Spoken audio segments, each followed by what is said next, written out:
విద్యా సంస్థలంటే యువతను భావితరాలకు ఉపయోగపడేలా తీర్చిదిద్దే దేవాలయాలే విద్యాలయాలు.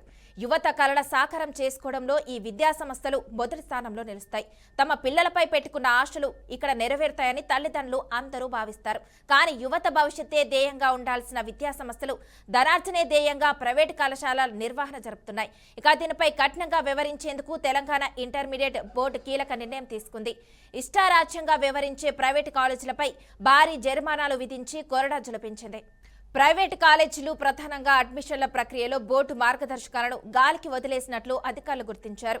షెడ్యూల్ కంటే ముందే అడ్మిషన్లు నిర్వహించడం, నిర్ణీత పరిమితికి మించి అదనపు సెక్షన్లను నిర్వహించడం, అనుమతులు లేని భవనాల్లో తరగతులు నడపడం, అలాగే అగ్నిమాపక నిబంధనలు పాటించకపోవడం వంటి అంశాలను అధికారులు గుర్తించారు.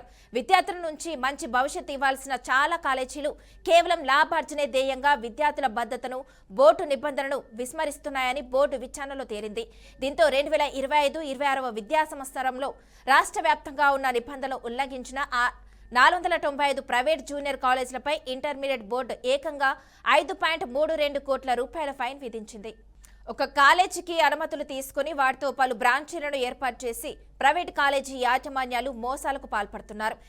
ఇందులో భాగంగానే తుర్కం యాంచల్ సాగర్ హైవే రోడ్డు పక్కన బ్యాంక్ ఆఫ్ బరోడా కార్యాలయంపై అనుమతితో న్యూ చైతన్య జూనియర్ కాలేజీ పేరుతో నడిపిస్తూ ఇదే పేరుతో నిబంధనలకు విరుద్ధంగా మరో 2 new Shri Chaitanya junior college బ్రాంచ్లను కమ్మగూడ, రాఘవేంద్ర నగర్లో నిర్వహిస్తున్నారు.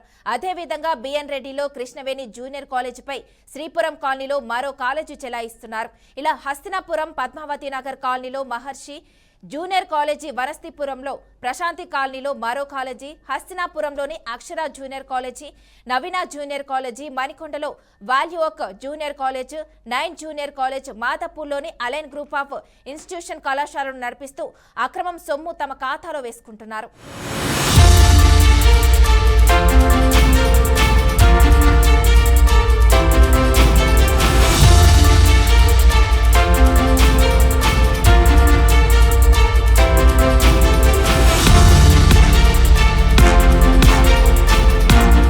అయితే అక్రమంగా నిబంధనలకు విరుద్ధంగా కాలేజీలు నడిపిస్తూ విద్యార్థుల జీవితాలతో ఆడుకుంటున్న కాలేజీ యాజమాన్యాలపై అధికారులు జరిమానాలతో సరిపెట్టకుండా కఠిన చర్యలు తీసుకోవాలని పలువురు కోరుతున్నారు.